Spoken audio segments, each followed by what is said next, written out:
अर्ज ये है कि एक अफवाह फैल गई और ये हुआ कि पता नहीं जेल में तबीयत खराब हो गई है इमरान खान की, या और पता नहीं खुदा ना खास्ता कोई और मामला। आपको पता है कि जब इंफॉर्मेशन को ब्लॉक किया जाता है तो उसके बाद अफवाहें फैलती हैं। अच्छा, वो इस्लामाबाद हाई कोर्ट चले गए सलमान अकरम राजा साहब कि इजाज़त दी जाए डॉक्टर को या उनकी बहन को कम अज़ कम मिलने की, ताकि ये जो रूमर्स हैं इनको हम स्नब कर सकें। वरना क्या है कि जो यूथ विंग के उनके सदर हैं वो कहते हैं अगर इजाज़त ना मिली तो हमें खतरा है, हमें खदशा है, रूमर्स की बुनियाद के ऊपर हम डी चौक में दोबारा एहतजाज कर देंगे। तो वो बात तो देखिए कि जिस चीज़ को आप कंट्रोल करना चाह रहे हैं उसकी वजह से मजीद काम खराब नहीं हो रहा। नहीं, मैं नहीं समझता। वहाँ पे देखें मीडिया के थ्रू उनकी पूरी गपशप रहती है। वो तमाम तर वो केस में तो इंटरेस्टेड ही नहीं है। एक केस तो मैंने खुद उनकी हेयरिंग ऑब्जर्व की है, वो इंटरेस्टेड नहीं है केस की प्रोसीडिंग के हवाले से। वो इंटरेस्ट उनका होता है कि मीडिया वाले किधर हैं, मीडिया वाले से मैं बातें करूं, उनको पैगाम जो है मैं पहुंचाऊं, और पैगाम पहुंचाने के जो उनकी अपनी स्टेटमेंट्स होती हैं फिर अगले दिन वो अखबारों की जीनत बनी होती है। आप मुझे बताएं कि आप 3 तारीख के बाद आज तक कोई हुआ है? मतलब कोई एक ऐसा प्रोग्राम नहीं है। मीडिया वाले भी सारा जो फोकस होता है आज उन्होंने ये कह दिया अपनी पेशी पे, और आज बैरिस्टर साहब सादा सा सवाल, बिल्कुल सादा सा 8-10 दिन जो है ये एक छोटा सा सादा सा सवाल है मेरा कि अगर पाकिस्तान में कोई सियासी पार्टी खफा हो जाए, अपोजिशन को मनाना फर्ज है या हुकूमत को मनाना फर्ज है? इंसाफ कर दे बैरिस्टर साहब।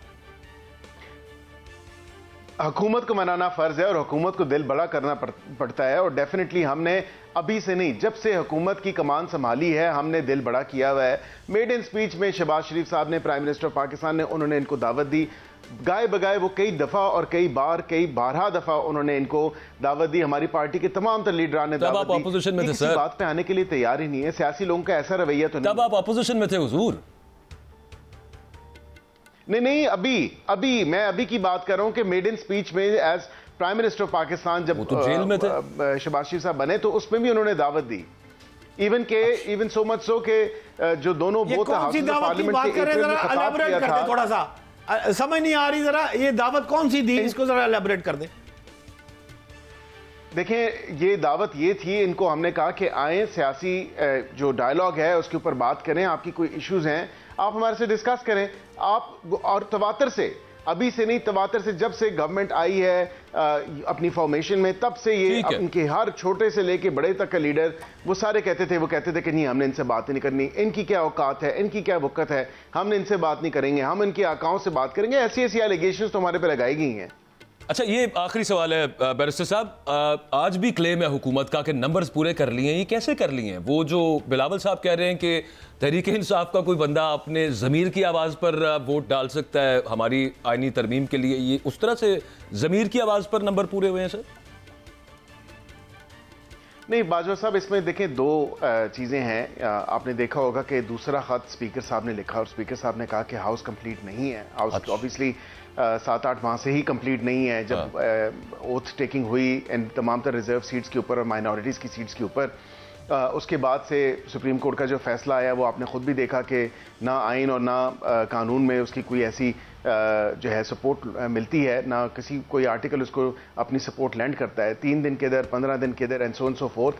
ना वो इवन फरीक उनके सामने थे जिनको ये रिलीफ दिया गया। तो जाहिर बात है कि एक उनका फैसला आया, एक पार्लियामान ने दूसरी तरमीम की और रीइटरेट किया और क्लैरिफाई किया कि तो आप ये बात कर रहे हैं जो तमाम तर इलेक्शन कमीशन ऑफ पाकिस्तान जिनको डीनोटिफाई किया था उन्हें दोबारा सुन लें, मेरी गुजारिश सुन लें सर। देखिए, स्पीकर साहब ने, नहीं मैं ये आपको जरूर कह सकता हूं कि स्पीकर साहब ने उनको खत लिखा है कि decision in accordance with law, दोनों चीजों को सामने रखते हुए, एक सुप्रीम कोर्ट का फैसला है, एक हमारी 2nd अमेंडमेंट है इलेक्शन एक्ट 2017 में, उसको देखते हुए ये decision election commission of Pakistan का काम है। एक तो अगर election commission of Pakistan in reserve seats पे जो हमारे मेंबरान जिन्होंने ओथ लिया था माइनॉरिटीज के और रिजर्व सीट्स पे खवातीन, उनको रीइंस्टेट करता है तो डेफिनेटली हमारे पास नंबर है। और अगर ऐसी सिचुएशन नहीं होती तो जो हाउस की एग्जिस्टिंग फॉर्मेशन है या जो नंबर्स हैं उसमें अभी तक जो है वो आज़ाद उम्मीदवार तो कई हैं, वो आज़ाद 41 अभी भी आज़ाद हैं। उनको किसी पार्टी का सर्टिफिकेट जिस तरह 39 को दिया सुप्रीम कोर्ट ने, अभी तक 41 को तो नहीं दिया ना। उन्होंने कोशिश तो की, लेकिन ये काम इलेक्शन कमीशन ऑफ पाकिस्तान का है, वो सुप्रीम कोर्ट का काम तो नहीं है। तो उन 41 में से भी जाहिर बात है, बिलावल साहब ने जिस तरह आपने कहा कि अगर उनकी कॉन्शियस ये इस चीज़ पे आती है कि वो इस चीज़ पे स्टैंड लेते हैं कि ये अवाम के मफाद में है तो वो उस पर वोट कर देंगे, और उसके बाद जो उसका फॉलो अप प्रोसीजर होगा, जो उनका एक रेफरेंस जाना है या जो बाकी चीज़ें हैं उनकी डिस्क्वालिफिकेशन डिफेक्शन क्लॉज के हवाले से, तो वो तो अमल में बाद में आएंगी, लेकिन उनका वोट काउंट जरूर होगा 63 का। बिल्कुल बिल्कुल। आपकी बात से मुझे ये समझ आई है कि आने वाले दिनों में पीटीआई, मुस्लिम लीग नून और पीपल्स पार्टी किसी एक प्लेटफॉर्म पर कंसेंसस हो जाएगा और आपस में इख्तलाफात जो है वो कम होते नजर आ रहे हैं, आपको ये फरमा रहे हैं आप?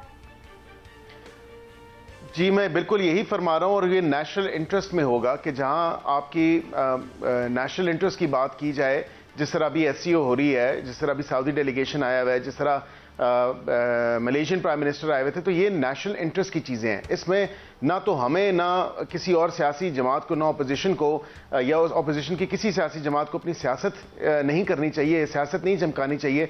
जब इतने इंपॉर्टेंट विजिट्स जो कि मुल्क के लिए मुफीद हैं, मुल्क के फ़ायदे में है, आवाम के फ़ायदे में है, तो हम ज़ाहिरी बात है हम अपना मंजन तो यही बेचते हैं कि हम आवाम के लिए बेहतर है और हम आवाम के फ़ायदे की बात करें, तो फिर अपना जो ये मंजन बेचते हैं इलेक्शनों के दिनों में या मैनिफेस्टो के थ्रू, तो उस पर अमल भी करना चाहिए और हमें कोई जाने की बैठ के होना चाहिए। तहरीके इंसाफ की आप बात कर रहे हैं, जब आप एक पॉलिटिकल पार्टी कहते हैं, बिल्कुल ठीक है, आप स्पेशल कमेटी में वो भी आपके साथ मौजूद हैं, वो ये कहते हैं कि हम अपने वो जो जून की जमात है उसके जो वो डिफेक्टो कह लें चेयरमैन है या बानी है इमरान खान, वो कहते हैं हम उनसे पूछ के बताएंगे।